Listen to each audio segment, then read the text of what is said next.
Every new fat loss client walks into session 1 having already decided not to tell you the truth.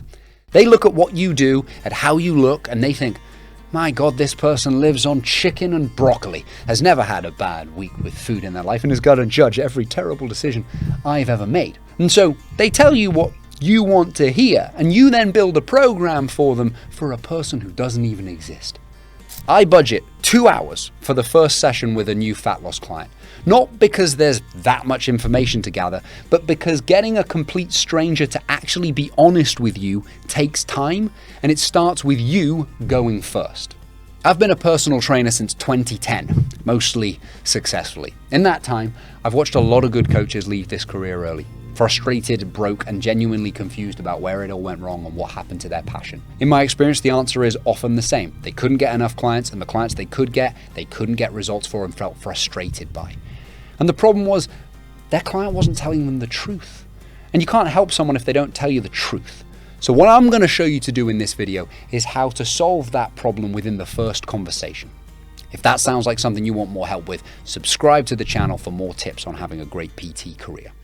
So this is what I advocate for if the client is a fat loss client. If they are not a fat loss client, disregard what I'm about to say because we need a different approach. It's just that the vast majority of your clients as a personal trainer will want fat loss in some way, shape, or form, and this is the most effective way I've found of getting them to do that.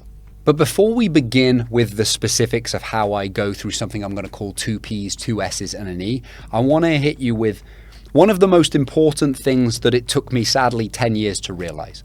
That your job as a personal trainer is not to be right, it is to be helpful. The difference between being right and helpful for me is practicality. If I tell someone you need to be in a calorie deficit, that doesn't help them know what to eat, what to pick for lunch, what to food shop with, how to fill things in on MyFitnessPal. It's technically correct information, but it isn't necessarily practically useful or usable information. Your job as a trainer is to help the person practically do things, not just intellectually understand them. I wasted way too much time in my career thinking that telling people technically correct information was coaching, and it isn't. I had shit results for a while because of that. You know, I think of an old client of mine called Tiff who wanted to look better naked. That was her objective. And so I thought, great, I've got this new client who wants to look great naked. Cool. I'll get to work educating her on how to look better naked. There's just one small problem with that, ladies and gents, and that is the fact that Tiffany didn't give a flying fuck how looking better naked worked. She just wanted to look better naked. So rather than me giving her these calories and macros and things that she wasn't sticking to, she didn't want the education. She just wanted to be told specifically what to do. And I was not clear enough with that because I thought that giving her the calories and the macros was the coaching, and it wasn't. In hindsight, Tiffany needed someone to sit down with her, come up with a plan during the week, a separate plan on the weekends, and maybe even a different plan on a Sunday versus a Friday and a Saturday. And we'd have needed to do that together. After not giving her really what she wanted for a good few months, she moved to another trainer who I thought was an inferior trainer. But that inferior trainer got better results with her because they gave her what she wanted. I still thought I was a better trainer, in spite of the fact they got better results than I did. That's me being a moron. The definition of being a good trainer is that you get results for your clients. Nothing else matters. So whenever you're interacting with a client, please try and staple this idea to the front of your eyelids. Your job is not to be right. It is to be helpful. Ask yourself at every opportunity, am I being helpful, helpful, helpful? So with that in mind, when a client first starts with you, that's when their motivation is highest, right? They're excited, they're ready to make a change. They've signed up and paid you money.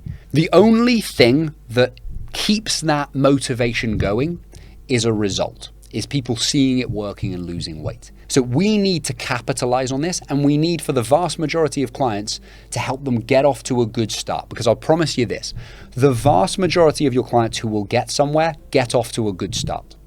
You will have some clients who don't lose weight for 3, 6, 9, 12 months occasionally, and then suddenly start turning around. That does happen, but it is way less common than someone who gets off to a good start and keeps that thing going. So for me, one of the most important questions to reverse engineer is how do we get off to a good start? I used to think that, well, if I make a bunch of pre-recorded videos I can give my clients on, here's how to use my MyFitnessPal, here's what calories are, here's what protein is, etc., that would really help streamline my service and my process and get better results for my clients and save me some work in the long run. And so I made all those things. I made handouts as well. The problem was that none of those things made a blind bit of difference. None of them actually changed the level of results I was getting, for the simple reason that the vast majority of clients did not watch those videos. They didn't read those handouts. So that isn't the solution for most of your problems. What I've found to be the most effective way of coaching fat loss begins with something I'm going to call the 2-hour onboarding session. 2 hours, and you need the whole 2 hours. I'm going to walk you through it as we go through. And sometimes I hear, that seems like a lot. I promise you it's not by the time we get through everything. Because one of the biggest barriers we have with a new client is they see you as a shiny trainer who fucking loves pain, broccoli, and burpees. They don't see you as a human being who secretly also eats a load of bourbon biscuits or pulls donuts out the bin because they haven't touched the bin juice yet. And you're like, no, they're still fine to eat, right? So if they see you as this pedestal person, they often don't want to tell you the truth. They don't want to open up in the way that we need them to open up, because you can't coach someone that isn't telling you the truth. You're coaching half a picture. They're leaving out the things that matter. And the big truth is that most people are overeating and not sticking to their diets, not because they need to understand how satiating a jacket potato is, or not because they need to know more about calories and protein. It's because they're bored in the evening. They're sad and frustrated and lonely at times. They don't know how to deal with their feelings. They're not clear on exactly what to eat and how to do it. They haven't practiced the skills that they need to implement when they're not with you. And this is going to be one of the big things behind this, that I need you to practice the skills with them in the session. So when we get toward the end of the session of the 2-hour onboarding, and we're going to talk about how to use MyFitnessPal or chronometer or whatever it is that you're using to track, if tracking is the method that you want to use here, you have to sit there with them, with their phone, and actually do it with them, because that's how they practice the skill. We'll come back to that. So when I sit down with a client, I'm going to advocate for this thing I call 2 P's, 2 S's, and an E. That stands for protein, plants, simple, satiating, and enjoyable. Protein, plants, simple, satiating, and enjoyable. I tried to come up with a snappier acronym for the 5 P's. I was like, if I said filling with a PH, or pleasant instead of enjoyable, and then I was trying to crowbar too much. So we go with 2 P's, 2 S's, and an E. So you sit down with a client, and here's what this is going to live under this umbrella of. So you've got your client, you know their age, their height, their weight. You've got a rough idea of how many calories you think they need to be on, whether you use Mifflin St. George or Catch McCardle or just a simple Lyle McDonald type multiplication of body weight in pounds for your calories. I don't really care. They all work once we find something kind of sensible, and we might need to adjust them as we go through. So let's say, for sake of argument, that I'm dieting a client and I need them on 1,600 calories. My first question to them, we've got 1,600 calories, which is where I think we need to be.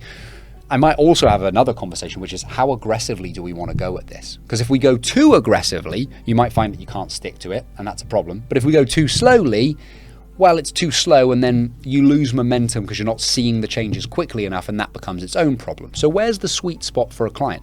Have that as a conversation with them. Your job is rarely to be a dictator. There's always a back and forth with people of what do you think? Here's what I'm thinking. Here's the pros and cons of this. You as an adult, what do you think about those 2 options? Okay, let's go with that.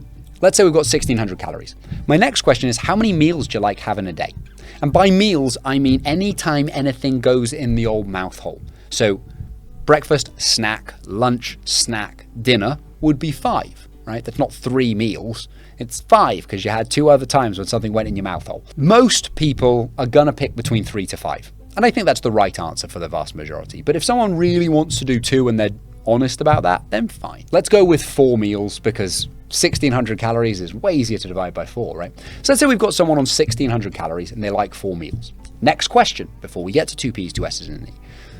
Do you like them to be the same size as each other? Do you like a slightly bigger dinner and a smaller breakfast, or mediums?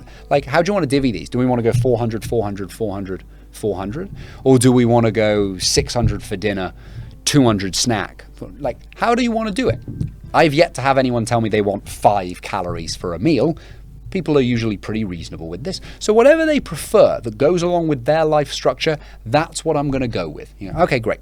Now, the point of all of this is that we're going to sit here and come up with a plan so that when you leave this session, you are really, really clear on what you're going to do and how you're going to do it. If at any point during this you feel like, I don't know, what am I having or how am I doing this? Speak up, because I'm failing you, because that's the point of this, okay? I want you to be crystal fucking clear exactly what to do and how to do it. That's the point of what we're going to come up with. So we're going to come up with a template for you to eat from that doesn't require too much thinking in a day-to-day sense. This is going to be our default day. We're going to need different days because your life is going to have different things going on, but this is our bog standard day, let's call it. So we've got these 4 meals. Let's just say it's 400, 400, 400, 400 for the sake of this particular one. Okay, that's our umbrella. Total calories, meal preferences, how they want to divvy the calories up between those meals. Next question is bringing in the 2 P's, 2 S's, and an E. And it's looking at each meal and running it through this lens. Does that meal contain protein? Does it contain plants? Is it simple enough for them to stick to? Is it reasonably filling? And do they like it? Now, I need them to tell me the truth, right? This is one of the big themes that we've got going on within here. But they're embarrassed to tell me the truth. And so when we get to E, enjoyable, it's going to do a lot of heavy lifting for us within this. But I still like to say, before we even get into this, please don't tell me the perfect version of you here. I'm not going to buy it if you're like, I have salad at every meal and I've never eaten anything crap ever in my life. Because that's bollocks, because I'm going to tell you about a load of the shit that I eat shortly within this one. So as we're going through this plan, I want to know the truth. I'm not here to judge. I promise you, I'll almost be impressed if you come up with the worst thing that I've heard of. But let's just run you, the trainer, through the overarching thing. And I run the client through this before I even start going meal by meal. So I go, right, we've got these 4 things. We're going to look at it through this lens. Does that meal contain at least 30 grams of good quality protein? If no, we can probably improve that meal with the addition of protein. Next question, does it contain any plants, fruit, veg? If no, we can probably improve that meal with the addition of fruits and vegetables. Simple. Do they have a chance of actually sticking to that within there? Like, if I've got a personal chef, almost anything that I come up with is going to be simple for me. Sadly, that's not where I'm at in life right now. So simple needs to be tailored to the person's life circumstances. Satiating. Is it reasonably filling? Does it stand a chance of keeping them going for a few hours within there? Now, if no, then we might need another conversation about protein. We might need a conversation about fiber, about food volume, about a little bit of fat in the meal because it slows the rate of gastric emptying and that keeps them a bit fuller for longer. In fact, the old fuller for longer range, the old M&S range, for those in the UK who know Marks and Spencer's, was about 30 grams of protein, about 30 grams of carbohydrate, about 10 grams of fat. There's a reason they picked those rough ratios. So we might need to have more of a conversation about satiating. Solids, more satiating than liquids, all things being equal. And then the most important one of 2 P's, 2 S's and an E, enjoyable. So enjoyable.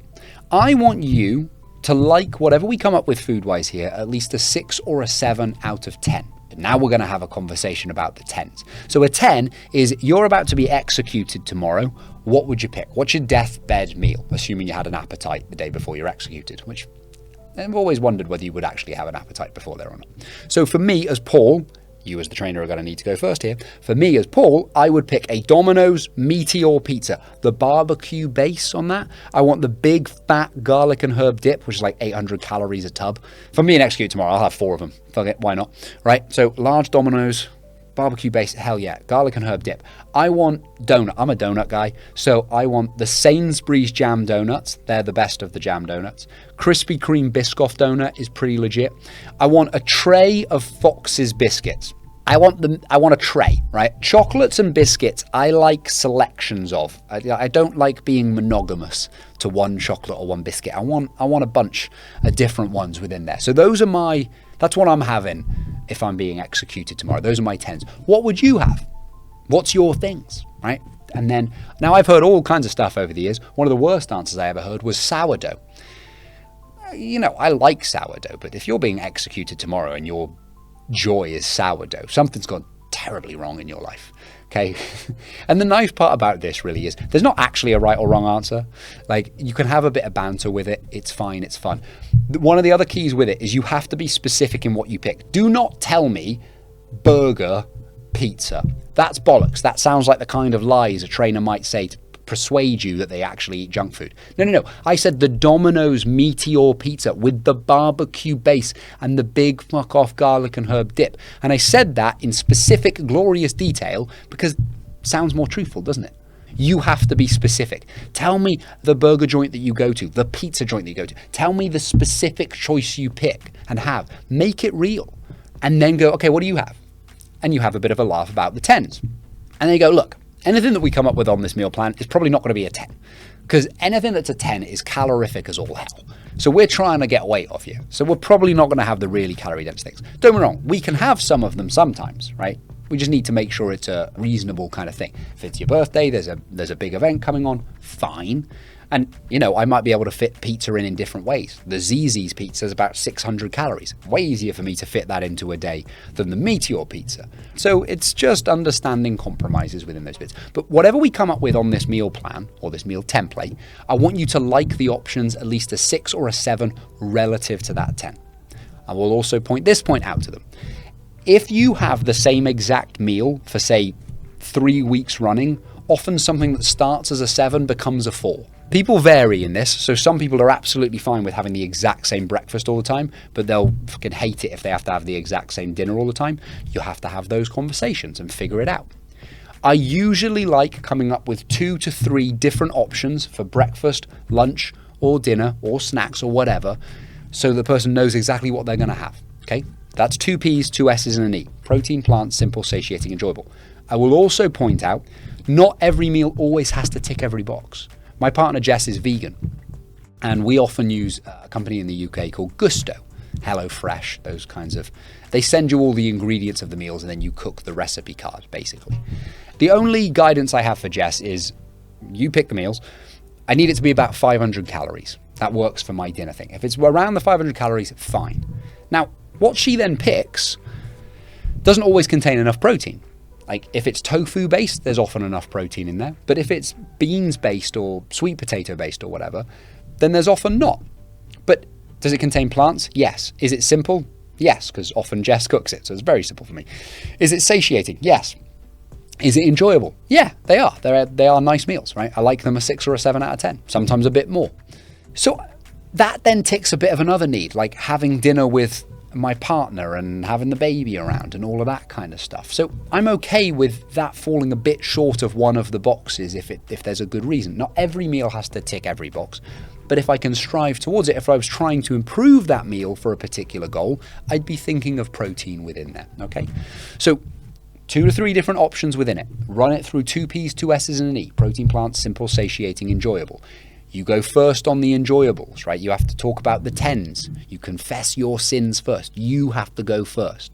One of the things I'm going to drill into you a lot on this channel is your job as a trainer is to walk the walk. But walking the walk doesn't just mean being in great shape. It means embodying all the things you would like to see from a client. And that includes honesty and transparency. Because would you not like those from a client? Or do you model them first? Do you open up to your client? Do you tell them about when you fucked up?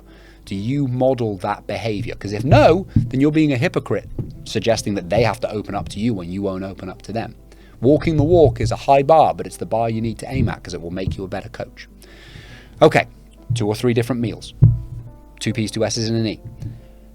What's the amount of variety versus consistency within that? All of that stuff. The next key part. Oh, one other thing within here. You have to give them the pen and paper. You have to give them the pen and paper. They need to be the one writing this down. You're just there guiding the stuff. If you're doing this online, they have to be doing it on the other side of Zoom or whatever calling software you use. They're writing it down. They're coming up with the plan. You're guiding their writing down and adjustments of stuff.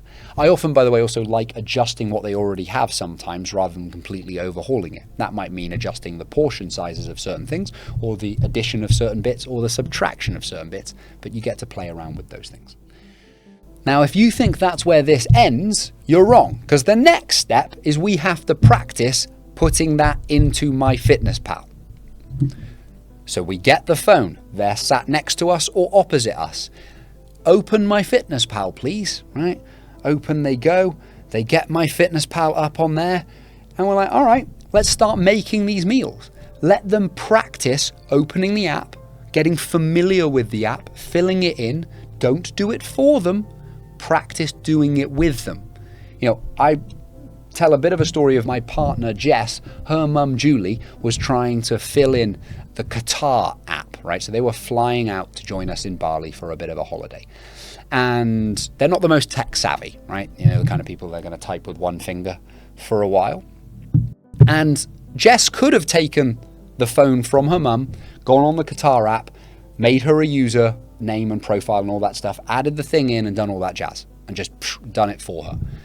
But that wouldn't have been good coaching. That wouldn't have been good for Julie, because Julie wanted to be able to check that app every day, basically, in the run up to the flights to make sure, has anything changed? Am I going to be okay? Where are we going? You know, they're slightly nervous flyers. So they want to be able to look at that app whenever they want to, whenever they're feeling a little bit worried, which means they need to know how to do that. Jess made a great coaching decision because she sat there watching her mum do it, observing her painfully slowly, typing things in with one finger, but doing it so that then Julie gets faster at that. Then she knows how to check that. Then she can soothe her own worries whenever she wants to.